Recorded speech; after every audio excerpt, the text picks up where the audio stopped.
Hello and welcome.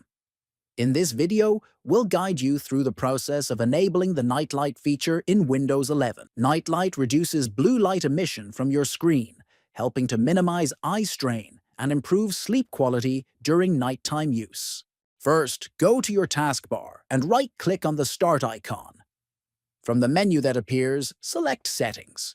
Then, inside the Settings window, select the System section, which is usually the very first option. Finally, click on Display. Now, under the Brightness and Color section, locate the Nightlight option. To enable Nightlight, toggle the switch to On. By following these steps, you can enable and customize the Nightlight feature in Windows 11, enhancing your screen viewing experience during nighttime.